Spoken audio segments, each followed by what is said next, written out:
ब्रह्मचर्य पालन के लिए 5 ऐसे नियम बताने जा रहा हूँ जिसके बाद आप पक्का एक अच्छे ब्रह्मचारी बन जाओगे। तो आप टेंशन लेने की जरूरत नहीं है। इस वीडियो के बाद आप पक्का 100% ब्रह्मचर्य का पालन करोगे और शर्त यह है कि आपको ये 5 रूल अपनाना पड़ेगा। अगर इसमें से एक भी नियम को आपने इग्नोर कर दिया तो कोई भी नियम आपके लिए काम नहीं करेगा। रूल नंबर 1, मोबाइल फोन को 2 महीने के लिए छोड़ दो। अब मैं मोबाइल फोन छोड़ने के लिए आप लोगों को इसलिए बोल रहा हूँ कि सबसे बड़ी मुसीबत ये मोबाइल ही है जो आपको ब्रह्मचर्य पालन नहीं करने देती। मोबाइल फोन का आप सही चीज के लिए उपयोग कर रहे हो तो कोई प्रॉब्लम नहीं है, पर अगर आप मोबाइल फोन में अश्लील चीजें देख रहे हो तो ये आपके लिए बहुत बड़ी दिक्कत खड़ा कर सकता है। जरूरी नहीं है कि आप मोबाइल फोन को छोड़ के ही ब्रह्मचर्य का पालन करोगे। ये आप डिसीजन लोगे कि आप मोबाइल फोन में क्या देखते हो। अगर ना चाहते हुए भी आपके मोबाइल में कुछ गंदी वीडियोज या अश्लील फोटोज आ जाती है तो फिर इस चीज को आपको थोड़ा ध्यान में रखना होगा और आपको उन सारी अश्लील चीजों से दूर रहना पड़ेगा ही पड़ेगा, क्योंकि मोबाइल फोन एक ऐसी चीज है जो आपको ब्रह्मचर्य का पालन नहीं करने देगी और जो बाकी के रूल है वो आपके लिए बहुत ज्यादा काम के हैं। अब आप लोग ये सोच रहे होंगे कि मोबाइल से कैसे दूर रह सकते हैं। इसकी जरूरत तो हमें 24 घंटे पड़ती है और इसको उपयोग तो हमें करना ही पड़ेगा। तो फिर आप रूल नंबर 2 सुनो।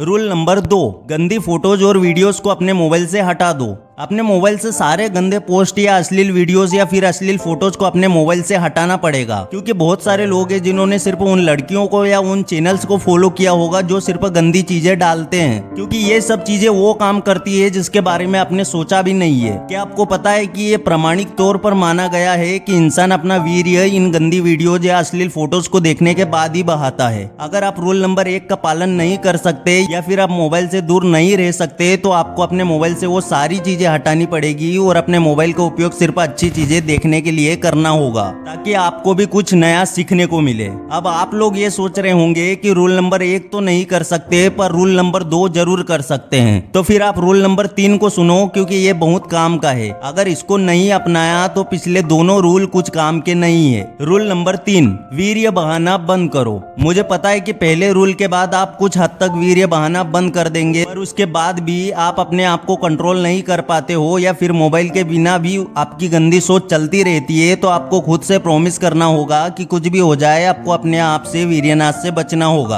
अगर आपने एक बार भी वीर्यनाश कर लिया तो कोई सा भी नियम कुछ भी काम नहीं करेगा। मुझे पता है कि मोबाइल के अश्लील चीजों से दूर रहने के बाद आप अपने आप को कंट्रोल कर लोगे, पर उसके बाद जो होगा उसके लिए रूल नंबर 4 सुनो। Rule number 4, night fall. अब आप लोगों ने ये सोचा होगा कि हम मोबाइल की गंदी चीजों से भी दूर रह लेंगे और हम कुछ भी करके वीर्य को बहाना बंद कर देंगे, पर आपको पता नहीं है कि उसके बाद आपकी नाइट फॉल होने लग जाएगी। अगर आप वीर्य नहीं निकालोगे तो वो अपने आप निकलेगा। तो आपको कुछ नहीं करना है, नाइट फॉल होती है तो होने दो। सिर्फ एक डिसीजन आपको लेना है कि कुछ भी हो जाए अपने आप से कभी हस्तमैथुन नहीं करना है। नाइट फॉल होती है, होने दो। मैं गारंटी लेता हूँ कि 2 महीने में वो नाइट फॉल होना बंद हो जाएगी। अब आता है मेन पॉइंट जिसका नाम है रूल नंबर 5। बस अगर इस पॉइंट को भी आपने समझ लिया तो ब्रह्मचार्य को आसानी से कर पाओगे। रूल नंबर 5, नजरिया बदलो सब बदलेगा। देखो, आपको सबसे पहले अपना नजरिया बदलना होगा। मैंने पिछली वीडियो में बताया था कि सब नजरिए का खेल है,